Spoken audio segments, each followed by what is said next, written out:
नमस्कार।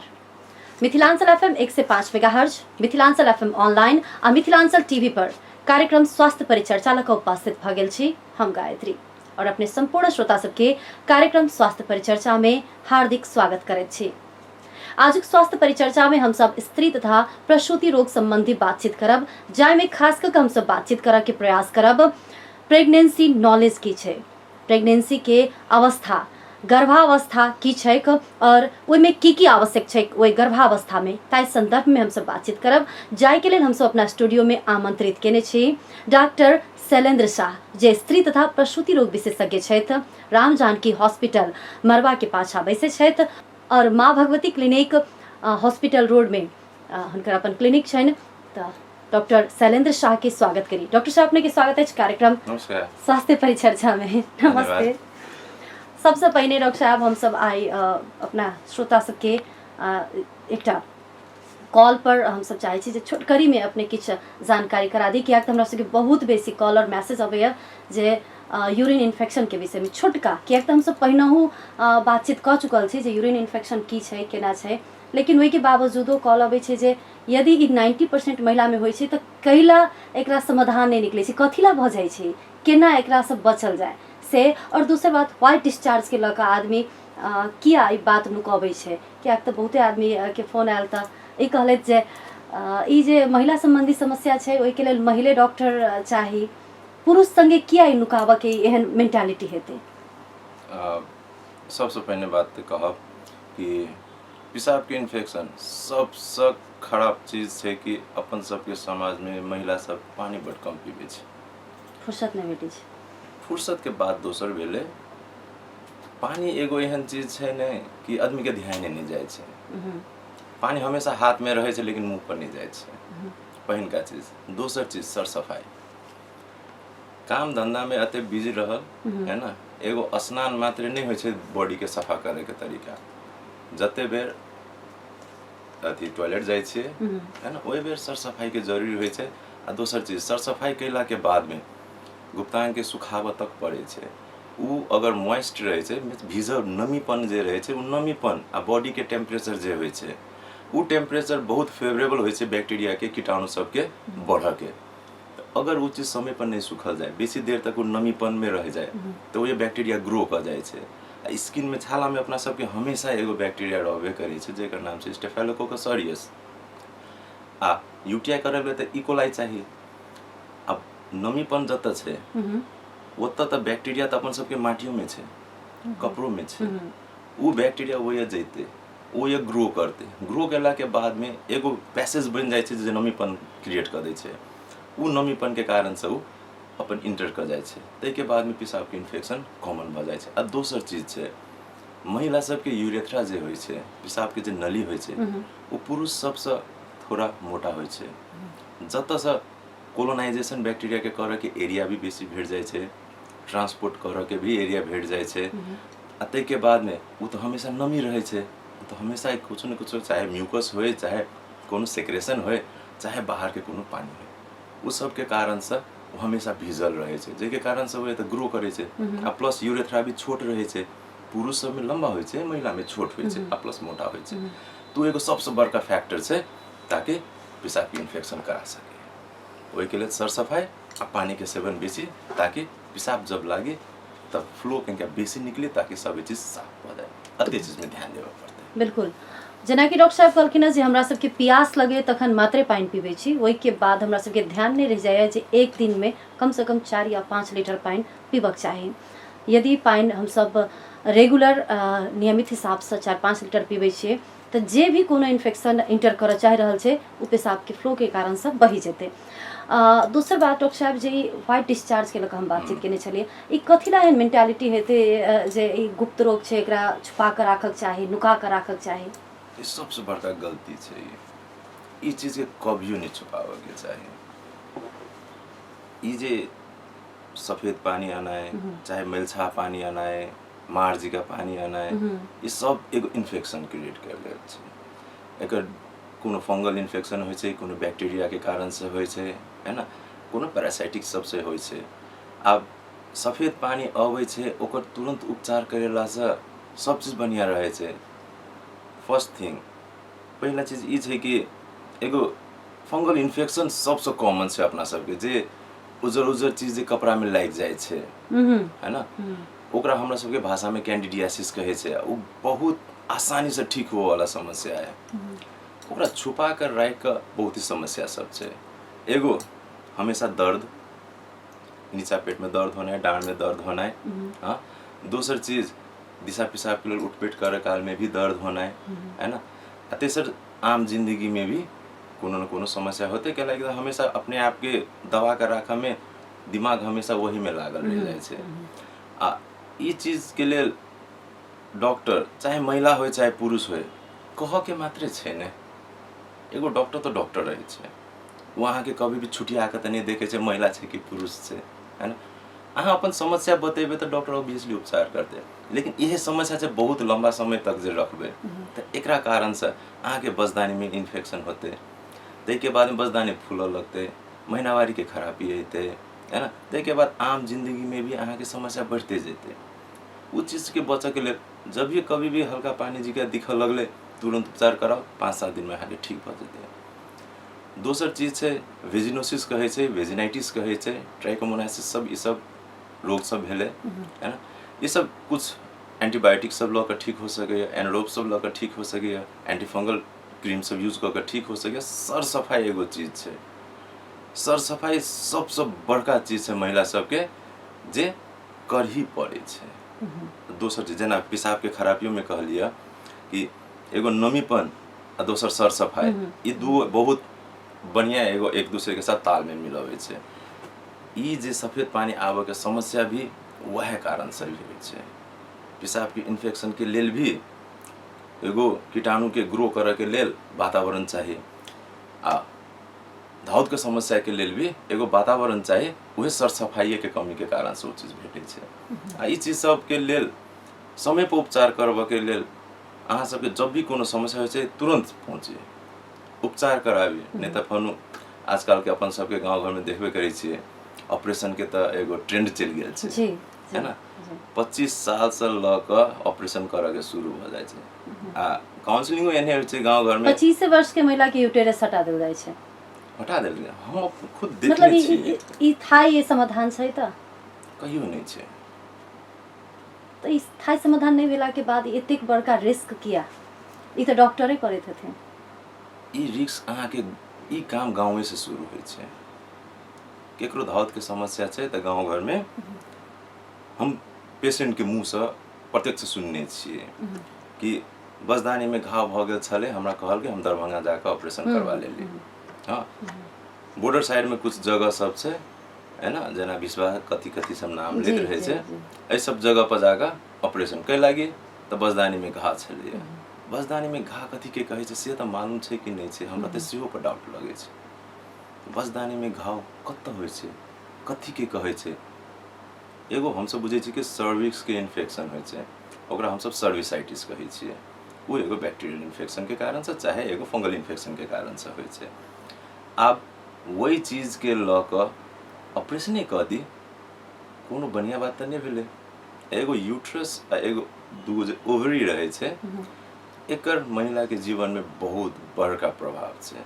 बॉडी के हार्मोन के संतुलन बिगड़ जाए छै जब अहाँ के ओवरी या यूट्रस निकाल देने छै। कैलाकि तो हमर सब महिला सब के बॉडी में hypothalamus, pituitary, hypothalamus and ovarian के एगो एक्सिस चले छै, जे एक्सिस के कारण से थायराइड से हार्मोन से रिलीज करे वाला मैसेज जाए छै। वो ओवरी जाकर डिसाइड करे छै कि बॉडी में कथी मैसेज, कथी हार्मोन कखुनता चाहिए। जब उहे नहीं छै तो चेन तो टूट गेले। तो बॉडी में जब भी हार्मोन का संतुलन भेले तो आयु तो ओनाहिते छोट होते, प्लस बाद में गेठिया के समस्या, एगो जोड़नी सब दुखना है, मांस दुखना है, हड्डी दुखना है, इस समस्या सब शुरू भ जेते। सबसे बड़का चीज महिला के हड्डी कमजोर भ जाए छै, जे बाद में जाकर ऑस्टियोपोरोसिस जे कहे छै हड्डी हल्का हो जाना है, उस समस्या सब भी एह सब के कारण से होवे छै। जेकर बजदानी 25 से 35 के बीच में फेंक दे छै छोट छिन कारण के लेल, ओकरा सबके 45 के उम्र तक में विभिन्न समस्या सब आवे छै। ओइ के लेल ई समस्या के उपचार दवाई से करा के ठीक होय छै, अत्ते चीज पर विश्वस्त रह के उपचार जरूर कराबिए। धन्यवाद डॉक्टर साहब। और संपूर्ण दर्शक और श्रोता सबसे आग्रह करऽ चाहबनि जेना कि डॉक्टर साहब कहलखिन है जे छोट मोट इन्फेक्शन एकरा कहल जाए और ये 90% के होइ छै और सिर्फ दवाई खा कऽ और सर सफाई तथा पानि पीब कऽ ठीक होवला छै। वही ठीक होवला बीमारी के हम सब अपन यूट्रस बच्चादानी हटा कऽ जे एकटा अपना जीवन संगे खेलवाड़ कर रहल छी उ खेलवाड़ नहीं करी। और दोसर बात जेना कि डॉक्टर साहब कहने छलखिन है जे हम सब जतेक बेर कोनो भी महिला जतेक बेर टॉयलेट जाइ छै पेशाब करऽ के लेल ओतेक बेर अपन शरीर के सर सफाई करी और सफा राखी सुखा कर राखी ताकि ओतऽ पानि नहीं रहे और इन्फेक्शन होवऽ के जे चांस छै से कम भऽ जाए। अब हम सब डॉक्टर साहब अपने संगे बातचीत करऽ चाहब गर्भावस्था के विषय में। हम सब बुझऽ चाहब जे गर्भावस्था की छै और लोक में जानकारी छै कि नहीं कियाक तऽ हम एक दूटा पेशेंट के मात्र देखने छलिए जे प्लान क के जे हम बच्चा लेब नहीं एकटा प्लान क के हम बच्चा लेब एक दूटा मात्र हम देखने रहिए केस वो कि बीमारी वाला केस रहे थायराइड वाला केस रहे तै द्वारे प्लान क के एना लोग प्लान करे छी कि नहीं बच्चा जे हमरा एहि समय में बच्चा लेबऽ के एतेक दिन के बाद चेक कराबऽ के उ सब लोग प्लान करे छी कि नहीं। सबसे बड़का चीज छै कि डॉक्टर प्री एएनसी विजिट हम सब जे कहै छी बच्चा लेबऽ से पहिने के अवस्था ओहन में उहे अबै छै जेकरा बच्चा नहीं होइत रहे छै चाहे कोनो कारण से शादी भेला 2 साल 3 साल भ गेलै बच्चा नहीं होइ छै तब कारण बुझऽ अबै छै। लेकिन करऽ के की चाही कि आप बच्चा हमरा लेबऽ के छै शादी भ गेलै आप कुछ महीना के बाद में होइ छै प्लान करे छै ओहि समय अपना शरीर के अवस्था बुझनाइ सबसे बड़का जरूरी चीज छै। क्या लागि तऽ ओहिसँ बहुते चीज बचे छै। अहाँ के गर्भावस्था में अगर अहाँ में देह में कमी कमजोरी आइ है ना तो काल्हि खुना अहाँ गर्भ जे लेबै तो गर्भपतन होबऽ के तो समस्या भऽ जेतै ना। चाहे अहाँ के अवस्था गर्भ लेबऽ के छै कि नहीं छै कथी खराबी छै उ खराबी समय पर सुधार के अहाँ के समय भी तो बचे छै। ओहि के लेल एगो होइ छै कि अब हम सब बच्चा लेब तक पहिने जाके एक बेर देख लै छी कि हम सब चीज ठीक ठाक है कि ना। आबऽ वाला बच्चा जे छै अगर महिला आ पुरुष में कोनो भी प्रकार के कमी कमजोरी छै तो बच्चा में कोनो तो एनामोली कंजेनाइटल एनामोली भी तो आबि सकैया कोनो भी प्रकार के एगो वंशानुगत खराबी है ना उ सब भी आबि सकैया। चाहे बच्चा के कोनो अंग भंग वाला जे सिनारियो सब अपना सब देखैत रहै छी कि इमरजेंसी में केस आयल एकदम इमरजेंसी केस है ऑपरेशन भेले देखे छी तो बच्चा के दिमागे नहीं छै बच्चा के देह में पछाड़ी में है ना बड़का टाके मांस बढ़ल छै है ना ये सब समस्या सब पहिने से ई चीज के बारे में प्री प्लान करऽ पड़ले कि आप बच्चा लेबऽ के छै तो एक बेर जांचा ली कि हम स्वस्थ छी कि नहीं छी बच्चा लेबऽ के लेल। तै के बाद में फोन जब बच्चा बैस जाए छै तब फोन हम सब ओकरा डिवाइड केने छी 3 गो फेज में फर्स्ट ट्राइमेस्टर सेकंड ट्राइमेस्टर आ थर्ड ट्राइमेस्टर है ना। फर्स्ट ट्राइमेस्टर में की होइ छै कि आब महीनावार ई महीना में नहीं भेलै तो ओकर 2 हफ्ता में कम से कम जाकर एक बेर पेशाब के जांच आ एगो वीडियो एक्सरे जरूर करवा ली ई देखऽ के लेल जे बसल बच्चा छै ओकर धड़कन आयल छै कि नहीं आयल छै। दोसर चीज कते दिन में ये पता चल जाए 6 से लेकर 8 हफ्ता में पता चल जाए छै। ओहि के लेल अब 20 गते के महीनावारी होबऽ के छले नहीं भेले अगला महीना के शुरू में जाकर अल्ट्रासाउंड करा लेते 6 हफ्ता तो भ गेल रहते तो वही समय कम से बच्चा के धड़कन दिख जेते तो मतलब बच्चा ठीक छै। नहीं तो कथी होइ छै कि कते के थैला बनै छै भीतर बच्चा नहीं बनै छै ओकरा सबके हम सब ब्लाइटेड ओवम चाहे मिस्ड एबोर्शन कहै छी है ना। अब दोसर चीज कहियो काल इहो सिनारी होइ छै कि इक्टोपिक प्रेगनेंसी होइ छै है ना कि बजदानी के बाहर कतौ भी बच्चा बैस सकैया बजदानी में बैसते सब कछ तो नहीं छै गारंटी ओहन में कथी होइ छै कहियो काल हल्का फुल्का खून आयल है ना 2-4 बूंद खून आयल वो एगो समस्या छै। वो समस्या अहाँ के फर्स्ट ट्राइमेस्टर में शुरू के 13 हफ्ता के भीतर में दिखे छै जेकर कारण की होइ छै कि इक्टोपिक प्रेगनेंसी एगो भेले जे नली में बच्चा बैस जाए छै ओहो जब बच्चा वो बढ़ैत रहे छै तो नली तनैत रहे छै ओहि से आब ब्लीडिंग होबऽ लगे छै तो उ ब्लीडिंग बजदानी दिसन से कहियो काल 2-4 थोपा का आयल जब तक वो नहीं फूटे छै तब तक कोनो समस्या नहीं होइ छै जब फूटे छै तो पेशेंट सीधे बेहोश होइ छै आ पेट में पूरे खूने खून भरऽ लगे छै। ओहि के लिए 6 हफ्ता वाला जे जांच वीडियो एक्सरे जे होइ छै एकदम जरूरी छै ई बुझऽ के लेल कि बच्चा सही जगह पर बसल छै कि नहीं छै आ ठीक छै कि नहीं छै। माने महीनावारी रुकल 2 हफ्ता के भीतर में चेक करा लिए हाँ महीनावारी नहीं भेले 1 हफ्ता में अहाँ जना पेशाब के जांच तो घर में किट लऽ के होइ छै आजकल पॉजिटिव चले ले तो एक हफ्ता में फोन जाके एक बेर कम से कम एक बेर विजिट कर ली ताकि ई हुआ वाला जो घटना है वो सब बच सके, दुर्घटना से बच सके छै। जी फर्स्ट एगो अल्ट्रासाउंड वही समय में एकदम जरूरी आ वही समय में पेशाब के रूटीन जांच के भी जरूरी ए लागे छै कि कहियो काल प्रेगनेंसी के कारण से पेट दुखाइत रहे छै, कहैत रहे छै कि बच्चा बसल छै कनी कनी पेट गरियाए है, पेट गरे है। समस्या वही के नहीं होइ छै, जब प्रेग्नेंट होइ छै बॉडी में हार्मोन के लेवल सब बढ़ल लगे छै, बॉडी में सभी ऑर्गन सब तै के बाद अपने आप के प्रिपेयर करे छै कि अब हमरा बढ़ के है के लाइक तो बच्चों के चाहिए तो हम बढ़बे, फैक्ट्री जना बड़का होते तब न प्रोडक्शन बेसी करते तो नहीं अपन सबके वाइटल ऑर्गन सब भी बढ़े छै, मुटु लिवर सभी चीज बढ़े छै है ना। अब वो बढ़ते तब प्रोवाइड करते वही के कारण से की होइ छै कि बॉडी हार्मोनो बेसी प्रोडक्शन करे लगे छै ताकि बच्चा वो बसे नहीं निकल जाए, वही के लिए प्रोजेस्टेरोन के मात्रा बॉडी में बढ़े लगे छै है ना, एचसीजी के मात्रा सब बढ़े लगे छै। ये सब के कारण से की होइ छै कि बॉडी के टेम्परेचर कहीं बढ़े छै, जब भी बॉडी के टेम्परेचर कहीं बढ़ले तो बैक्टीरिया के ग्रो करे के टाइम भी आसान भ गेले, कोलोनाइजेशन करे में सजिलो भ गेले, वही के लिए वही समय में पेशाब के इन्फेक्शन भी होवे के संभावना बढ़ जाए छै। कते दिन में हो जाते थे लगभग 6 हफ्ता से सब काम सब शुरू भ जाए छै। बॉडी के टेम्परेचर जब भी इम्प्लांटेशन होइ छै बच्चा जे आइब को बसे छै बजदानी में तखन से बॉडी के टेम्परेचर 0.5 डिग्री सेंटीग्रेड सब बढ़ जाए छै, तै के बाद होते तो मेंटेन रहे छै। वही के लिए पुरुष के बॉडी से महिला के बॉडी के टेम्परेचर कहीं गरम रहे छै। अब तो भ गेल फर्स्ट ट्राइमेस्टर के, तै के बाद में इस जगह से ई चीज बचला के बाद में दोसर चीज होइ छै कि 13 हफ्ता से लक 16 हफ्ता के बीच में कभी काल की होइ छै कि हम सब जना जेस्टेशनल डायबिटीज कही छिए है ना, कि गर्भ अवस्था में चीनी बढ़ा के समस्या, वो दोसर समस्या है कि 13 हफ्ता से लक 16 हफ्ता के बीच में दिखे छै। आ वही समय में जाकर एगो चीनी के रूटीन जांच कराना जरूरी होइ छै। उ सब के होइ छै यदि लोग चेक करा रहल छै चेक करा रहल रहे छै तब होइ छै, या तो पेशेंट डायरेक्ट लास्ट में आबै छै, अब बच्चा हुआ के समय अइले तो देखे छी केना है पानी अवस्था की छै। हाँ ई एकदम जरूरी छै। ओकरा सब पे हम सब कहै छै ओजीटीटी कहै छै है ना, ओरल ग्लूकोज टॉलरेंस टेस्ट कहै छै है ना, ओजीटीटी।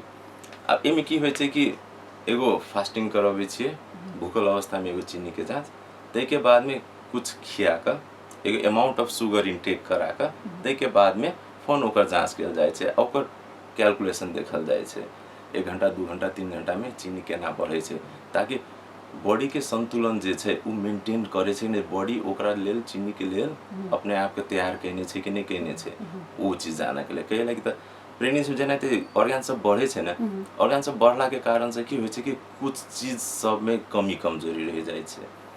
अब कमी कमजोरी रहला कारण से बॉडी तो चीनी के न्यूट्रलाइज करने कम कर देलकै तो कोन बाद में चीनी बढ़ते, आ चीनी बढ़ला के बाद में की होते कि बच्चा एकदम मोटा जेते, 5 किलो 6 किलो के बच्चा जब भ जेते आ वो बच्चा सब एक तो स्वस्थ नहीं रहे छै, कारण छै कि ऑपरेशन में जाए के सबसे बड़का चांसेस बड़का बच्चा होइ छै। आ वो बड़का बच्चा निकालला के बाद में जब बच्चा के बार हाइपोग्लाइसेमिया में मतलब चीनी कम भ गेले उ अवस्था में जेते एकदम सुस्त भ जेते तो बच्चा के बचाबो में तो टेंशन हो जेते। वो चीज सब बच्चा के लिए 13 से लेकर 16 हफ्ता के बीच में एगो ओजीटीटी टेस्ट सेहो करवा लिए। इस सब के करबावक चाहे, सब महिला जे गर्भ अवस्था में छै करबावक चाहे। लेकिन जनकपुर में ट्रेंड हमरा बुझाय जे 5-6 साल पहिने तक नहीं चले चीनी गर्भावस्था के समय में चीनी कॉन्शियस पेशेंट सब ई चीज सब करबे छै, नहीं तो हम जना लोग के बुझले नहीं रहते ना, ओपरी बैठ के जना जांच लिखे छिए ना तो फर्स्ट चीज जे बीच जांच नहीं लिखब, हम सब एक्स्ट्रा जांच लिखबे के लागी एकदम। लेकिन एता के सेटिंग जे छै ओहो पर लोग के कनी कथी छै ना, जेना कि लोग के जे कहब छै जे बिना कारण से 5 बेर 6 बेर एक्सरे क दैया, बिना कारण से जतेक बेर जाइ छै ओतेक बेर यूरिन टेस्ट करैया, ब्लड टेस्ट करैया, फलाना चिलाना सब में पैसा लागि रहल है नै, त ई एहि प्रति लोग एकटा केंद्रित भ गेल छै। लोग बुझै छै जे डॉक्टर के सेटिंग छै और डॉक्टर हमरा चुइस रहल है हर एक माध्यम से। वह चीज हम आई कांसेप्ट एकर क्लियर क दै छी। फर्स्ट अल्ट्रासाउंड जे कहली हम अर्ली प्रेगनेंसी 6 to 8 वीक्स 6 से 8 हफ्ता के बीच में एगो वीडियो एक्सरे पहले कराबे, दूसर वीडियो एक्सरे 14 से लेकर 16 हफ्ता में कराबे। ये चीज देखा के लेल कि प्रेगनेंसी आगे जोन बढ़ रहा है तै के बाद में डेवलपमेंटल बॉडी के पार्ट सब शुरू होइ छै। थर्ड अल्ट्रासाउंड होइ छै अहाँ के 20 से लेकर 22 हफ्ता में, कैला कि 16 हफ्ता के जे एगो फेज होइ छै ने, ओहि फेज में अहाँ के कोनो भी अगर कॉन्जेनिटल डिफेक्ट सब रहे छै बुझ जाए छै। आ 20 हफ्ता के हाराहारी में एगो एनोमली स्कैन के कहे छै, जैसे बच्चा के each and every body part सब ठीक छै कि नहीं छै से चीज देख लिए। आ ये तो एनोमली स्कैन लिखनाइ के मतलब ही दूगो बातें सुननाइ जिका होइ छै, इन्वेस्टिगेशन महग छै। अब एनोमली स्कैन लिखबे ओकर प्राइस बेसी लगे छै, के लागि त इच एंड एवरी बॉडी के पार्ट देख के रेडियोलॉजिस्ट के टाइम कंजम्पशन बेसी होइ छै, है ना। टाइम कंजम्पशन बेसी भेला के कारण से चार्ज डबल कर दै छै। लेकिन 20 हफ्ता के अल्ट्रासाउंड के इम्पोर्टेंस ई छै कि अहाँ के बच्चा में कोनो भी प्रकार के अगर खराबी छै तो अहाँ वही समय में वो बच्चा के तो गर्भपतन करा के अपने आप के वो बच्चा के अपांग जन्म देनाइ से तो बचा सकै छी, है ना। एगो अपांग बच्चा के जन्म द के समस्या सबके होइ छै, एगो बच्चों के समस्या छै, एगो फैमिलियों के समस्या छै। ओहि के लिए सरकारों कहने छै, अपना सबके कानून में भी छै कि अगर बच्चा को कुनै पनि खराबी आएमा, आमामा कुनै पनि बच्चाले भएको कारणले गर्दा खराबी आएमा गर्भपतन गराउन सकिने, हैन। यी अवस्था जान के लेल 20 हफ्ता के समय एकदम इम्पोर्टेंट छै। 20 हफ्ता के समय 20 हफ्ता में एगो जाकर एनोमली स्कैन जे कहे छै से करना एकदम जरूरी छै। तो भे गेलै 2 अल्ट्रासाउंड, तेसर अल्ट्रासाउंड भ गेलै 28 हफ्ता पे। 7 महीना जब पहुँच लगे छै वही समय में ई देखे के लेल कि 7 महीना एगो बॉर्डर लाइन छै जत से बच्चा के वेट ग्रो करे छै, वही से नीचा बच्चा के बॉडी पार्ट्स डेवलपमेंट बढ़िया से होइत रहे छै। अब 7 महीना के टारगेट हो छै कि 1.25 किलो के बच्चा पेट में होबे के चाहिए 7 महीना में। 7 महीना में 1100 ग्राम से लगा 1400 ग्राम एगो रेंज छै, उ रेंज के बच्चा होइ छै तो उ बच्चा के डेवलपमेंट बढ़िया भ रहल छले, आगे भी होते जे चीज के एगो कन्फर्मेशन दै छै। ओहि के लिए 7 महीना में तेसर अल्ट्रासाउंड के एकदम इम्पोर्टेंस भे गेलै। चौथा अल्ट्रासाउंड अहाँ के भ गेलै 36 से लग 38 हफ्ता के बीच में, ई देखे के लेल कि आप तो डिलीवरी हो के टाइम हो गेलै, आप सब चीज ठीक छै कि नहीं छै, अब बच्चा जे छै स्वस्थ छै कि नहीं छै। अब पूरे मैच्योर बच्चा त अहाँ के टर्म साइज भेला पे पता चले छै, उ तो 38 हफ्ता पता चले छै। ओहि के ई 4 गो अल्ट्रासाउंड तक केना तो करबाबी पड़े छै। 4टा अल्ट्रासाउंड एकदम में मस्ट छै, एकदम इम्पोर्टेंट छै। अब 5टा कराबी, एगो 13 से लगे जे 16 हफ्ता कहलिए उ 6 से 8 हफ्ता, 13 से लगे 16 हफ्ता, एगो 20 से लगे 22 हफ्ता, 28 हफ्ता, तै के बाद में 36 से लगे 38 हफ्ता। ये 5 गो अल्ट्रासाउंड कैला के बाद में बच्चा के पूरे विकास नॉर्मल है कि न है इस चीज के जानकारी होइ छै। तो कभियो काल की होइ छै कमजोर बच्चा रहे छै, जेना जकरा हम सब कहे छै IUGR कहे छियै, है ना। बच्चा में विकास में कोनो कमी कमजोरी हो जाना है ना। ये सब चीज पता अहाँ के वैसे 28 हफ्ता के बाद पता चले छै, वही से पहले कोनो पता नहीं चले छै।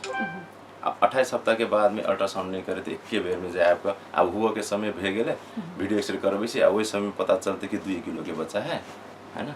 अब गोर लंबा छै, पेट पतला छै, मुड़ी बड़का छै, है ना। अब ये सब समस्या वही समय में पता चलते, तकलीफ सबसे बेसी केकरा होते? बिल्कुल तकलीफ तो सबसे बेसी गर्भवती के हेतै जी। और वही लागल बच्चा के भी समस्या हेतै।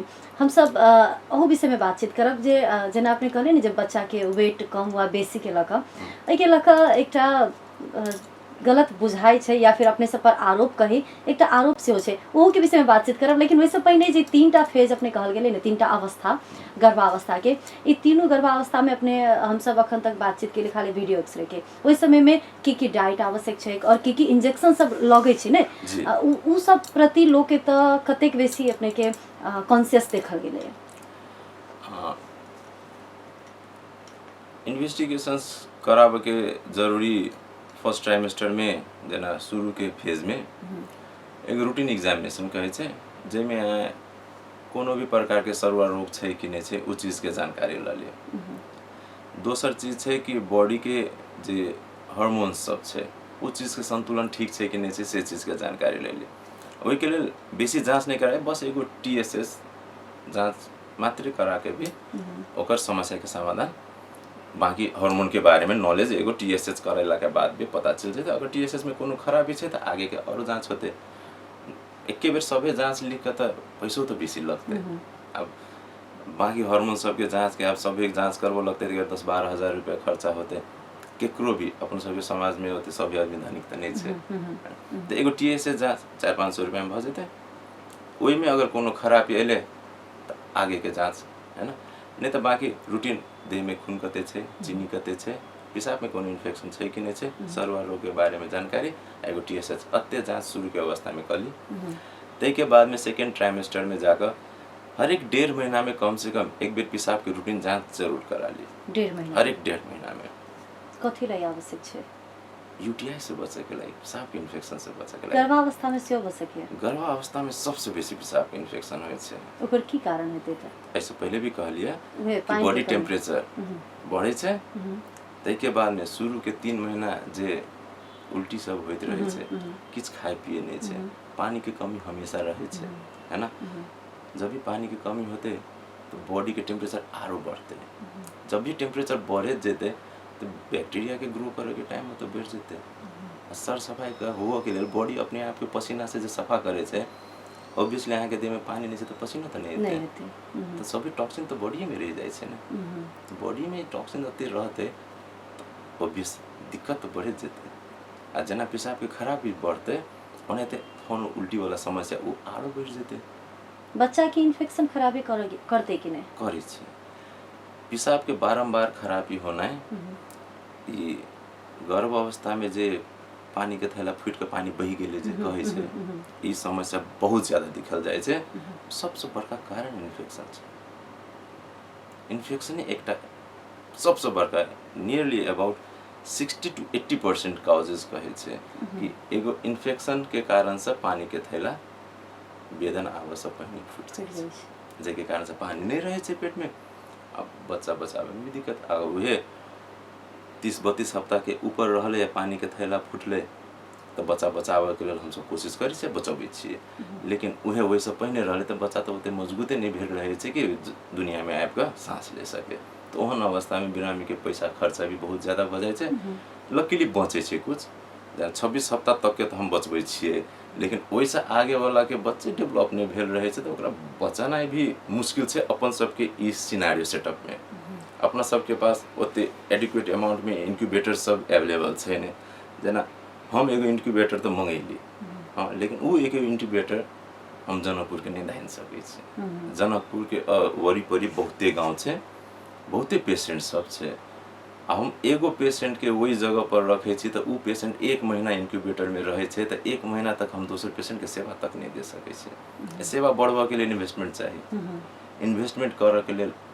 इन्वेस्टर चाहिए अब इन्वेस्टर सबके तो कमी छे हेल्थ सेक्टर में कोई इन्वेस्ट नहीं करना चाहिए जो सब व्यापार में लागत छे लेकिन घर हर एक टोल में देखी छी हॉस्पिटल सब खुल रहल छे कोनो हॉस्पिटल के मापदंड पूरा छे हम अतबे क्वेश्चन करो ऐसा आगे नहीं बाजब नहीं तो पर्सनली कोनो प्रॉब्लम शुरू कर देते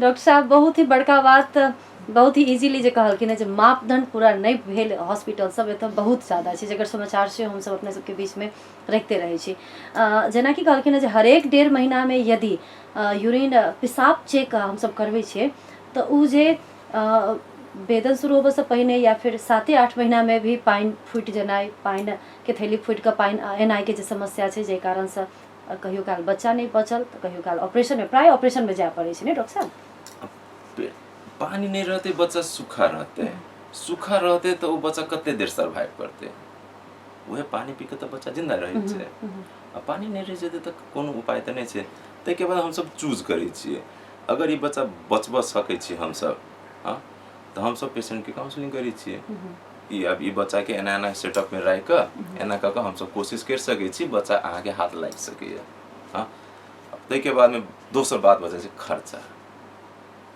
बच्चा आईसीयू में रहते इंक्यूबेटर में रहते एक्सपेंसेस तो बढ़ते अब सभी आदमी नहीं सकै छै जे सकै छै वो सब तैयार रहे छै जे नहीं सकै छै वो सब कहे छै कि हम सब अब कौन सरकारी अस्पताल नजदीक में होते वो तो चल जाए तो हम सब अंचल अस्पताल पठाबै छिए आ फिर अंचल अस्पताल में भी ओते एनआईसीयू के फैसिलिटीज नहीं छै एनआईसीयू जे छै ओहू में इंक्यूबेटर सब नहीं लायल छै अब तक है ना अवस्था देखने छी हम में दर्शक और श्रोता सॉरी डॉक्टर साहब बीच में रोके चाहे छी एनआईसीयू के अवस्था के पर्सनली हम देखने छी कहि रहल छी ओकर अवस्था एतेक दुर्दीन कहल जा सकैए जे बच्चा राखल रहै छै और ओहिमे आरो केकरो मतलब नहीं रहै छै मच्छर कटैत रहै छै ओहि नवजात शिशु के ओहिमे नर्स सबके फेसबुक पर और व्हाट्सएप पर बात करब बाहेक फुर्सते नहीं रहे कि कौन बच्चा चिचिया रहा है आधा घंटा तक बच्चा के चिचियात सेहो देखने छी त अवस्था सेहो छै प्रादेशिक अस्पताल के अपने अपन बात के जारी रखल जाए एगो सबसे बड़का समस्या हो छै अब इन्वेस्ट क्यों करऽ चाहे छै तो हम सब ओकरा सबके पूरे फैसिलिटीज दै छियै हम सब बचबै कोशिश करै छियै आ हम सब 800 ग्राम तक के बच्चा के भी बचा के पठेने छियै 800 ग्राम के बच्चा 800 ग्राम जियाल ई सब केस में जियाल जा सके बचायल जा सके एमे चांसेस बहुत कम रहे छै हमर सबके अचीवमेंट कहब एक बेर रमदैया के पेशेंट रहले या पेशेंट हमर रेगुलर फॉलो अप में रहले या 24 वीक्स 25 वीक्स जेना 25 हफ्ता 26 हफ्ता के बच्चा छले पेट में तहिए से ओकर पानी के थैला फुटल छले तो ओकरा हम हॉस्पिटल में भर्ना कर लिए 2-3 दिन भर्ना कर रख लिए अवस्था ठीक भेले पानी रुकले पानी बढ़बो कैले पानी फोन 8-9 दिसन ल गेलिए ताके बाद में घरे गेले शायद 8-10 दिन में फोन पानी बह लगले पेशेंट ले हम फोन एडमिट करला कहलिए तब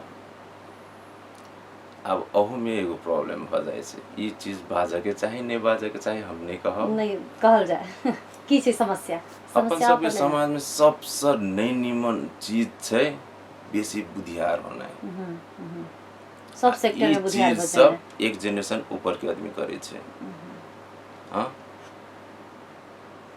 हम कहे छी पेशेंट के भर्ना करना जरूरी छै एक बेर अहाँ सबके भर्ना क के हम सुधार क के राख देने छी ना दोबारा वह सिचुएशन हम वह चीज कर देब हां ताकि बच्चा बच जाए आप घर में माल जाल के समस्या लक हमरा ल अते त हम कथि के अहाँ के घर के समस्या के बारे में हम किछो बताएब अहाँ के समस्या के लक हम मरीज के समस्या के नहीं देखब सेहो त नहीं कहबे हम एक लाइन बजलिए अहाँ के घर के समस्या अपने ले राखू हम मरीज के अवस्था मरीज के उपचार के चाहे उ चीज बताबै छी मरीज के हित के लिए चीज ठीक होय छै आ उ पेशेंट के घर वाला तक के किछो नहीं चले छले हम अत्ते तक ललकाएर दिलिए तोहर घर वाली हो तू नहीं सोचबे त के सोचते कोई के बावजूद भरना नहीं भेले हम जे दवाई लिख देने छलिए कहल कि हम गांव में सुइया लगवा ले दवाई चलवा ले हम कहले एटलीस्ट बिछाना पसंद नहीं उठ दिए ही अब पेशेंट के कहलिए 3-4 दिन जेना रखने छलिए अहाँ के ओनाहिते रहब घरों में कम से कम केना हो तो मर जाए हां आई दवाई सब चला दी तो गांव के एगो प्रैक्टिशनर फोन कलक सर केना केना दवाई चलवा के कहि दू फोन में हम फोन में सब चीज समझा देली कल के शायद 5-7 दिन तक पेशेंट के होल्ड रहले तई के बाद में पेशेंट रात के 2 बजे हॉस्पिटल ले हॉस्पिटल जब एले तखन त सर्विक्स डायलेट बजनानी के मुंह फुल गेल छले कॉन्ट्रैक्शन वेदना आबि रहल छले अल्ट्रासाउंड के लिए ये लास्ट डिलीवरी के टाइम रहे 28 सप्ताह के समय मात्र हाँ 28 से 29 सप्ताह के समय रहे हम सब दवाई चले लिए हल्का मैच्योरिटी कोनो भ जाए प्रेगनेंसी के जे कॉन्ट्रैक्शन आबि रहल छले वेदन आबि रहल छले उ वेदन के कनिका हम सब रोक लिए है ना सकदो हमर कोशिश छले कि 2 दिन केना हो तो वेदन के रोकी है ना आ जे हल्का सर्विस डायलेट भेल छले त पेशेंट के पोजीशन चेंज क के ओकरा दबा कर राखी ताकि हल्का फल्का पानी बनित रहे आ तै के बाद में बच्चा के जे दवाई चाहिए से दवाई मतार थ्रू जाइतो रहे ताकि बच्चा निकले त हमरो सब के कनिका मौका त दी मेहनत करे के भेले दूसरा दिन सुबह के टाइम में डिलीवरी भेले फोन आइले यस्तो यस्तो छ अवस्था के गर्ने सर भनेर नर्मल भेले हम कहले बच्चा क्राई कस्तो छ बच्चा कस्तो रोइरहेछ कहके क्राई गरिरहेछ सर हम तुरंत एनआईसीयू में हाल बच्चालाई पहुँचलिए बच्चा के डॉक्टर साहब से पहुँचल छलिन देख लिया बच्चा के इंक्यूबेटर में रख लिए बच्चा 17 दिन इंक्यूबेटर आईसीयू एनआईसीयू में जमा 17 दिन रहले हम सब पेशेंट के फ्री को पठा दिलिए कि 800 ग्रामको बच्चा हामीले बचाइरहेको छौँ भने हाम्रो एचिभमेन्ट हो नि। हामी किन यसलाई कमाउने, यो त हाम्रो एचिभमेंट, हामीले देखाउन सक्यो भने हामी यति पनि गर्न सक्छौँ भनेर। एकदम तो हम सब ओकरा सबके फ्री कऽ देलिए। नियरली अबाउट न्यूनतम चार्ज जे होइ छै हमर सबके जे स्टाफ एक्सपेंसेस जे होइ छै ओते चीज मात्र जोड़ के हम सब पठा देलिए। ते के बाद 21 दिन के बाद 21 या 22 दिन के बाद सुबह के समय में वो बच्चा मेडिकल कॉलेज पहुँचले। मेडिकल कॉलेज में पहुँचले बच्चा हाइपोथर्मिया में, ठंडा महीना के समय रहे। बच्चा रात में हो उघारे सुत रहल होते, सब गोरा अपन सुत रहल होते, बच्चा उघारे चले, बच्चा के बेसी ठंडी के कारण से बच्चा मर गए। वही दिन अफसोस भेल कि कम से कम एहन मेहनत क के कोनो चीज के बचाबै छी नहीं तो जेकरा वो चीज दै छी तो ओकरो तो वो चीज के केयर करऽ पड़ले। बिल्कुल। अभी पेशेंट फोन प्रेग्नेंट छै आ फोन हमर फॉलोअप में छै। आ एहि बेर हम सीधे कह देने छियै तोहर घरवाली के तो जिम्मेवारी लेबा, उपचार कराबा, न तोरा माय पर भरोसा नहीं छौ हमरा। हम एक लाइन बाइज देने छियै आ कह देने छियै ई महीना के बाद पेशेंट के निगरानी में जनकपुर में राखऽ पड़तौ। कैलाकि तो एक बेर कथी होइ छै ने कि यूट्रस अगर आदत जिगा भ जाइ छै कि हमरा अतबे फूल के हम बच्चा फेंक रहल छी तो ओइसे अगाड़ी फूलक लेल ओकरा दिक्कत भ जाइ छै। ओकरा हम सब कहै छै जेना एबोर्शन सब जे होइ छै ने 3-4 गो बच्चा नुकसान भए गेलै। हां 3-4 गो बच्चा नुकसान भ गेलै, ओकरा हैबिचुएटेड एबोर्शन में हम सब कह दै छी कि अते समय पहुंचला के बाद फेंक दै छै, अते समय पहुंचला के फेंक दै छै। ओकरा तो एगो अवस्था भ चुकल छै, 28 सप्ताह में जाके वो फेंकने छै बच्चा के। अब एहि बेर फोन ओकरा 28 सप्ताह पहुंचला के बाद में हमरा सबके ई मेहनत करऽ पड़तै कि बच्चा नहीं फेंके आ यूट्रस के रिलैक्स राखी ताकि वो बढ़े। ई काम करऽ पड़ले। ओहि के लिए पेशेंट के हम कह देने छी 7 महीना देखि 9 महीनासम्म पेशेंट मेरो निगरानी में जनकपुर में बस्नु पर्छ। आ उ स्वीकार छै, हम करब, एहि बेर घरे नहीं रखबे, विभिन्न प्रकार के बातचीत सब। बिल्कुल। दर्शक और श्रोता जेना कि अपने सब सुनली और देखली डॉक्टर साहब अपन अनुभव शेयर केलखिन कि केना एकटा बहुत ही प्रीमेच्योर बच्चा कहल ने सवा कते 800 ग्राम के बच्चा के बचेलखिन। तो समग्र में बुझल जाए तो पहिलका बात जे हमरा सबके गर्भावस्था के शुरुआते से हम सब प्लाने कली हमरा सबके बच्चा लेवऽ के कहिया लेवऽ के। वही समय से यदि हम सब चिकित्सक के डॉक्टर के कांटेक्ट में रहे छी तो एकटा स्वस्थ बच्चा सेहो जन्म लै छै और समय पर बच्चा जन्म लै छै। माय और बच्चा के जे प्राय खतरा रहे छै और अपना सबके समाज में बड़ा इजीली कहे छै जे बच्चा भेनाइ के अर्थ दोसर जन्म लेनाइ छै।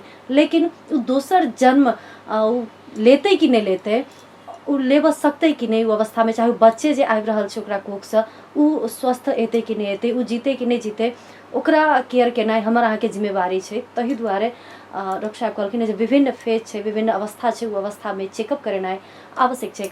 अंतिम में हम अपने से डॉक्टर साहब पूछऽ चाहब मतलब ई हम जे सुनि रहल छी रेगुलर ई बात सब अबैत रहै छै बाहर जे डॉक्टर साहब सब खास कऽ के गायनोकोलॉजिस्ट सब कमाई के लेल बच्चा के पेट में, माय के पेट में एतेक बेसी मोटा दै छै कि मजा से ऑपरेशन करके वो बच्चा निकालते और जे 20,000-25,000 ऑपरेशन फी है से डॉक्टर के हाथ में एते। ई एकटा आरोप है, ई कतेक सत्य है? कियाक त अपने जना कहलिए ने जे विभिन्न फेज है, हर एक 1.5 महीना पर पेशाब चेक कराबे चाही। एकटा सिंपल चीज कह, विभिन्न ताकत के दवाई सब देल जाय छै। न्यूट्रिशन हमर प्रिस्क्रिप्शन में कभी भी है ना मल्टीविटामिन नहीं देखो, लेकिन प्राय देल जाय छै। मल्टी मिनरल्स लिखै छै, बॉडी में मिनरल्स चाहिए। अब मल्टीविटामिन कथी से मिले छै? अपन सबके घर के खान पीन से मिले छै। इम्पोर्टेंट चीज छै आयरन, कैल्शियम। सरकार भी प्रोवाइड करे छै। सरकार प्रोवाइड करे छै तो एगो किताब दै छै, वो किताब में लिखल रहे छै कथी कथी खाए के चाही। सरकार सब चीज कह रहल छै, आदमी सब ओहि में ध्यान नहीं दै छै। हमहूँ आयरन लिखे छियै, वो आयरन सरकार के आयरन से हल्का अमाउंट में कनिका ज्यादा रहे छै, 65 mg या 100 mg, बेसी के डिफरेंस नहीं भेले। कहे तो बॉडी एब्जॉर्ब होते नहीं करे से, बॉडी एब्जॉर्ब तो वह 20% करते हैं, मैक्सिमम एब्जॉर्ब कर गए तो 35%। हाँ, अपना सबके बॉडी के चाहिए ओतबे। बात की छै कि प्रेगनेंसी में अपना सबके खून के लेवल तो बढ़े जाए छै, प्लाज्मा वॉल्यूम बढ़े छै, खून जेना 4-4.5 लीटर जो बॉडी में होइ छै, प्रेगनेंसी अवस्था में 6 लीटर भ जाइ छै। अब 6 लीटर हो के लिए तो फोन हेमोग्लोबिन भी तो मेंटेन होगा के चाहिए। वो मेंटेन करे के लिए हम सब आयरन दै छियै, कैल्शियम मसल्स के स्ट्रेंथ के लिए दै छियै। अब उ चीज लेला उ चीज से वेट नहीं बढ़े छै बच्चा के वेट बढ़े छै एक्सेसिव फूड से, जे अनैतिक चीज सब जे देल जाए छै। अब प्राय करबे डॉक्टर के पुर्जा में कभी भी प्रोटीन पाउडर लिखल नहीं रहे छै, दवाई दुकान वाला चिपकावे छै।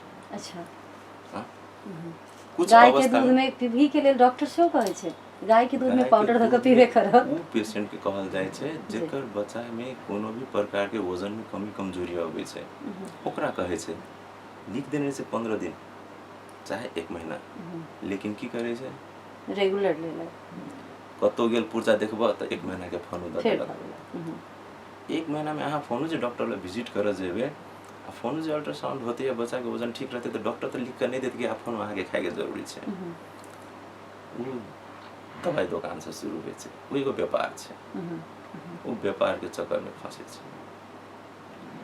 प्रोटीन पाउडर कोनो जरूरी नहीं छै लेबे के, जब तक बच्चा कमजोरी चाहे बच्चा के वजन में कोनो प्रकार के कमी कमजोरी छै।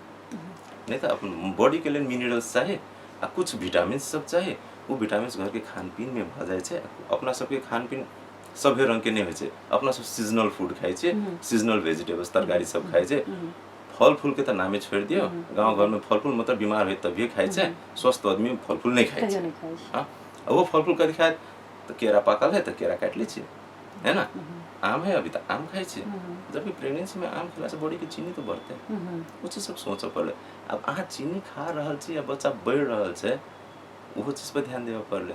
ओके लिए न्यूट्रिशन एगो हरा साग सब्जी जे बेसी खाते ओकरा मिनरल्स सब भेटते आ विटामिन सब वही सब भेटते, तो दवाई खाए के जरूर नहीं है।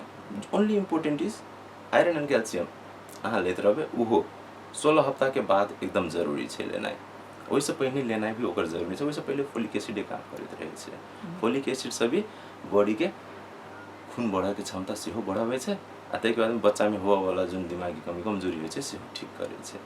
वही के लिए फोलिक एसिड, तै के बाद में आयरन कैल्शियम कंटिन्यू करते, बच्चा भ गेला के बावजूद भी 2 महीना तक आयरन कैल्शियम लेवे पड़ते, ताकि बच्चा के दूध पियावे के लिए तो बॉडी में सब चीज चाहिए। वही के लिए बाकी चीज ई प्रोटीन एनी ओनी आई डोंट सपोर्ट।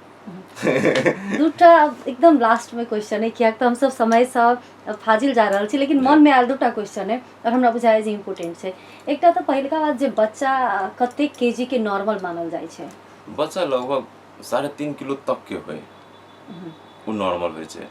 आ दोसर चीज छै नॉर्मल डिलीवरी करबा के लिए बहुते फैक्टर सब चाहिए। एगो पेशेंट के हाइटो होबो पड़े छै, दोसर पेशेंट के जे पेल्विस डाँड़ जे होय छै ओकर बनावट सेहो चीज के बुझा पड़े छै, है ना। तै के बाद तेसर चीज होय छै बच्चा। हम सब कहै छी पावर पैसेंजर एंड पैसेज, है ना। वेदन केहन छै, रास्ता केहन छै, आ रास्ता में जाए वाला व्यक्ति केहन छै, ये तीन गो चीज के सिमेट्री अगर मिल रहल छै तो नॉर्मल डिलीवरी केला नहीं होते। 3.5 किलो के बच्चा नॉर्मल 3.5 किलो तक के बच्चा आराम से नॉर्मल डिलीवरी हो सके। अब बाकी अगर पेशेंट के हाइट साथ दे रहल छै, पेशेंट के पेल्विस साथ दे रहल छै, तो हम तो 4 किलो 800 ग्राम तक के करे नहीं छी लगभग 5 किलो। हाँ और लास्ट बेटर क्वेश्चन छला, जेना आपने कहल गेले जे बच्चा भेला के बाद 2 महीना तक नहीं आयरन और कैल्शियम के चक्की लेवक चाही छले, लेकिन प्राय देखल गेल छै ई त लोग खेबे नहीं करे छै। बच्चा भ गेल ओइ के बाद त सब चीज छूट जाय छै, ओइ के बाद त जे एकटा नॉर्मल खाना छै से खाय छै लोग। और दोसर बात 9 महीना तक महीनवारी नहीं भेल रहे छै, तो ओइ के बाद बच्चा भेला के बाद 1-1 महीना 2-2 महीना तक किछ आदमी के महीनावारी होइत रहे छै। उ की छै, ई नॉर्मल मानल जाय छै कि ई कोनो समस्या के कारण से होय छै? बच्चा भेला के बाद 1.5 महीना तक तो हल्का हल्का पानी जिगा आबे रहे, जब तक यूट्रस आके नॉर्मल पोजीशन में नहीं आते वो कुछ न कुछ तो सेक्रेट करते रहते, डिस्चार्ज करते रहते। अब पहिने यूट्रस अतटा के 7 सेंटीमीटर नॉर्मल एगो पहुना 50-60 ग्राम के रहे छै। डिलीवरी भेला के बाद में यूट्रस 1 किलो के रहे छै, हाँ नियरली अबाउट 18 सेंटीमीटर जते के रहे छै। ओकरा कोनो नॉर्मल होबे के लिए कम से कम भी 1.5 महीना के समय लगे छै। तो वो 1.5 महीना तक शुरू में पानी हल्का लाल पानी सब खून सब्जी का आवे छै, ओइ के बाद ओके में कलर के परिवर्तन होइत जाय छै। ई 1.5 महीना में एकटा चीज ध्यान देबऽ के रहै छै कि जे पानी आबि रहल छै महकै छै कि नहीं महकै छै। अगर ओहिमे से गंदा स्मेल आबि रहल छै तब इन्फेक्शन भऽ रहल छै।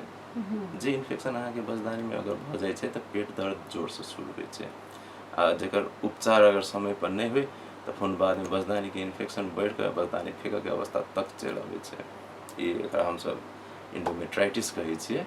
इंडोमेट्राइटिस जे बाद में प्रोमोट कऽ के पेरीमेट्राइटिस तक पहुँच जाइ छै, वो दिक्कत बहुत ज़्यादा कराबै छै।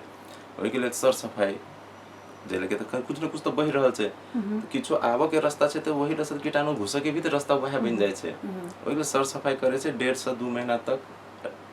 एगो कहबै 6 हफ्ता तक हमसब कहै छै डिस्चार्ज सब होइत रहै छै, ओकरा नॉर्मल मानल जाइ छै। ताहिके बाद में कते के होइ छै कि कुछ दिन के बाद 10-15 दिन में महीनावारी शुरू हो जाइ छै। वो एबनॉर्मल नहीं छै, नहीं छै नॉर्मल, एबनॉर्मल लेकिन 8 महीना 9 महीना के बाद होइ छै तब लैक्टेशनल एमिनोरिया कहै छै ओकरा हमर सबके भाषा में। जे बच्चा दूध पी रहल रहै छै जेके कारण से सप्रेशन में चलि जाइ छै, ओहिके कारण से महीनावारी नहीं होइ छै। जेनाहिते जेनाहिते फीडिंग स्टार्ट होइत जाइ छै, बॉडी अपने आप के रेडी करैत जाइ छै, ताहिके बाद में यूट्रस भी अपने आप के प्रिपेयर कयलक। आ यूट्रस में जब तक अहाँके इंडोमेट्रियम रेडी नहीं होइ छै तब तक तऽ महीनावारी नहीं होइ छै। इंडोमेट्रियम कते जल्दी प्रिपेयर होइ छै आ इंडोमेट्रियम शेडिंग जे कहै छै ओकरा महीनावारी के नाम देल गेल छै। हार्मोन के सभी संतुलन पर निर्भर करै छै। ओहिके लेल महिला के हार्मोन संतुलन सबसे इम्पोर्टेंट चीज छै। ओहिके लेल स्वस्थ रही पड़े छै। हरा साग सब्जी बहुत इम्पोर्टेंट छै। हम अतबे कहऽ चाहबै जते गोरा सुनि रहल छी, हरा साग सब्जी लैत रहबै, पानी बेसी से बेसी पियत रहबै। तेसर चीज दिन में कम से कम कोनो न कोनो एगो फल जरूर खा लेबै, एते बहुत जरूरी छै। An apple a day keeps doctor away. ओना डॉक्टर डॉक्टर से दूर तो रही लेकिन टच में रही नहीं। तऽ आइ के हम सब जे एकटा महत्वपूर्ण विषय पर बातचीत के लिए जाहिके लऽ कऽ हमरा सबके समाज में एकदम साफे सोचले नहीं जाइ छै। विवाह भेले बच्चा हेबे करती कहि कऽ जे एकटा कॉन्सेप्ट छै समाज में, और जिनका 1 साल वा 2 साल तक नहीं भेले हुनका मात्रे डॉक्टर के कॉन्टैक्ट में आनल जाइ छै, डॉक्टर से संपर्क कयल जाइ छै, चेक करायल जाइ छै। ओ एकटा कॉन्सेप्ट हमरा अहाँके समाज से दूर होबऽ पड़लै। तकर बादे बच्चा और गर्भवती दुनू स्वस्थ स्वच्छ रहते। आई अपन महत्वपूर्ण समय दिले था डॉक्टर शैलेंद्र शाह। डॉक्टर साहब अपने के बहुत बहुत धन्यवाद। अपने की धन्यवाद कि हमरा मौका दिलिए कि श्रोतागण के साथ अपन चीज सब शेयर कर सके आ सबके कुछ ज्ञान दे सके ताकि सब गोरा सुरक्षित रहे, स्वस्थ रहे। जी धन्यवाद। बहुत ही व्यस्ततम समय में से अपन समय देने चले थे डॉक्टर शैलेंद्र शाह जी की राम जानकी हॉस्पिटल मरवा के पाछा में और माँ भगवती क्लिनिक हॉस्पिटल रोड में सेवा सुविधा सब दऽ रहल छथि, इलाज कर रहल छथि। और आइ हमरा सबके जते गोटे सुनि कऽ और देख कऽ संग दऽ रहल छी, अपनहु सबसे पुनः से आग्रह करब झोल पदार्थ, पानि, हरा साग सब्जी पर ध्यान दी। बहुते बीमारी के ई एकटा जे उपाय कहल जाइ छै जे बहुते बीमारी से बचायल जा सकैए, तऽ एहि सब पर ध्यान दी। मिथिलांचल एफएम ऑनलाइन और मिथिलांचल टीवी के संग जुड़ल रही, बनल रही, यह कहब और यह कहैत आई संपूर्ण श्रोता दर्शक के बहुत बहुत धन्यवाद करैत हम गायत्री आज्ञा चाहै छी, विदा चाहै छी। नमस्कार, प्रणाम।